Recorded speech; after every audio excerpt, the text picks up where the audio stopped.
నమస్కారం NSTV news కి స్వాగతం. నా పేరు ఉషా. ముందుగా ముఖ్యాంశాలు. చిత్తూరు జిల్లా పూతలపట్టు నియోజకవర్గం బంగారుపాలెం మండల కేంద్రంలో మంగళవారం జాతీయ ఎలక్ట్రీషియన్ దినోత్సవాన్ని ఎలక్ట్రీషియన్ యూనియన్ సభ్యులు ఘనంగా నిర్వహించారు. ముందుగా ప్రభుత్వ కాలేజీ వద్ద ఉన్న అంబేద్కర్ విగ్రహానికి పూలమాలలు వేసి నివాళులర్పించారు. అక్కడి నుండి ప్రభుత్వ ఆసుపత్రి వరకు ర్యాలీ నిర్వహించి అన్నదాన కార్యక్రమం నిర్వహించారు. ఈ సందర్భంగా వారు మాట్లాడుతూ, థామస్ ఆల్వా ఎడిసన్ బల్బు కనిపెట్టిన రోజును మేము ఎలక్ట్రీషియన్ దినోత్సవంగా జరుపుకుంటున్నామని, మా ఎలక్ట్రీషియన్ల సమస్యలపై ప్రభుత్వానికి విన్నవిస్తామని తెలిపారు. అలాగే ప్రజలకు ఇబ్బందులు లేకుండా సర్వీస్ చేస్తున్నామని తెలిపారు.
మీడియా మిత్రులకు, నాతోటి కార్మికులకు అందరికీ శిరస్సు ఉంచి నమస్కరించుకుంటున్నాం.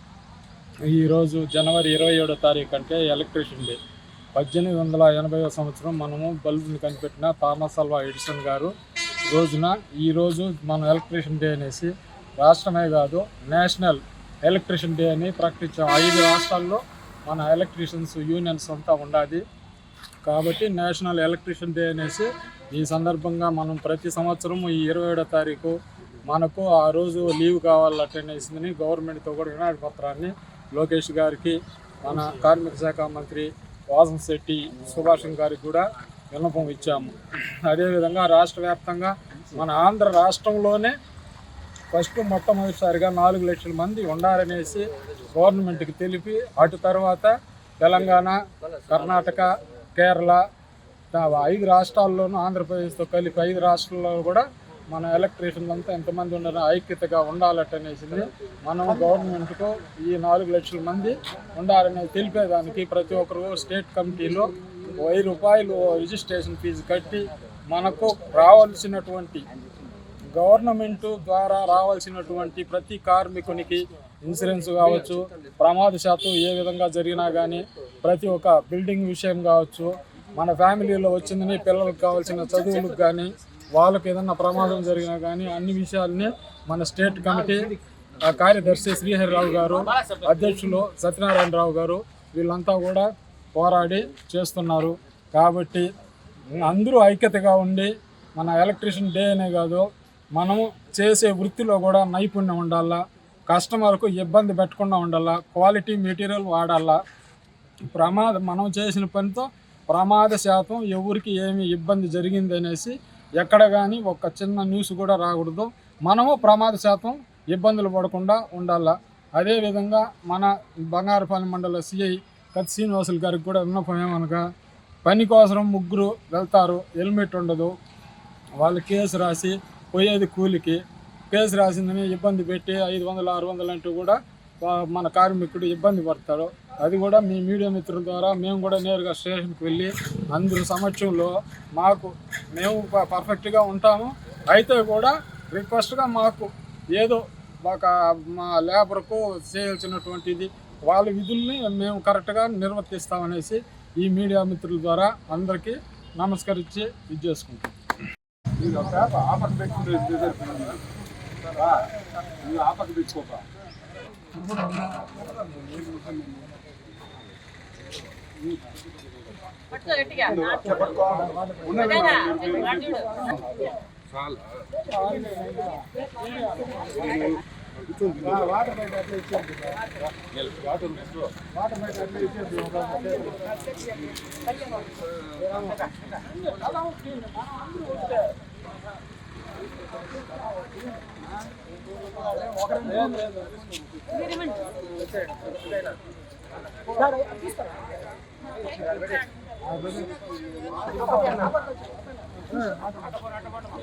ప్రభుత్వం విన్నవించుకున్నాము.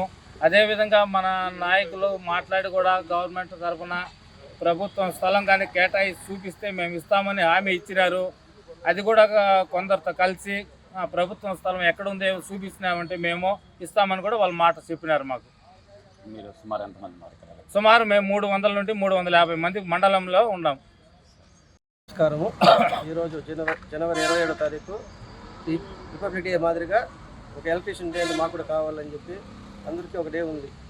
అదేవిధంగా మేము కూడా మానకని తనీగా ఎలక్ట్రీషియన్లు కానీ ఒక గుర్తింపు ఉండాలని చెప్పి ఈరోజు జనవరి 27వ తారీఖు నిర్ణయించుకొని జరుపుకుంటున్నాము. అందరూ మా స్నేహితులందరూ కలిసి ఎలక్ట్రీషియన్ సోదరులందరూ కలిసి వచ్చి సహకారాలు అందించారు.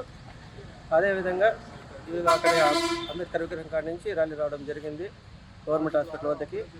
ఇంకొక 10 నిమిషాల్లో గవర్నమెంట్ హాస్పిటల్ వద్ద ఎలక్ట్రీషియన్ సోదరుల అందరి తరఫున ఎలక్ట్రీషియన్ డే సందర్భంగా అన్నదాన కార్యక్రమం కూడా ఉంది.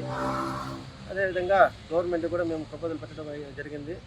మండల కేంద్రంలో మాకు ఒక వసతి భవనం కావాలి, మా సమస్యల గురించి మాట్లాడుకోవడానికి, చర్చించుకోవడానికి అని చెప్పి ఆల్రెడీ లోకేష్ అన్న గారికి వినతి పత్రం ఇవ్వడం జరిగింది. ఆయన కూడా కలెక్టర్ గారికి చెప్పడం జరిగింది. కానీ మన ఎంఆర్ఓ గారు సహకరించి ఒక స్థలం మాకు కేటాయిస్తే మేము మా సొంత ఖర్చులతోనూ ఎట్లా ఒకట్లా కలిసి కట్టుగా ఇచ్చేసుకొని ఒక భవనము విశ్రాంతి భవనం ఏర్పాటు చేసుకుంటాము. అందరికీ ధన్యవాదాలు.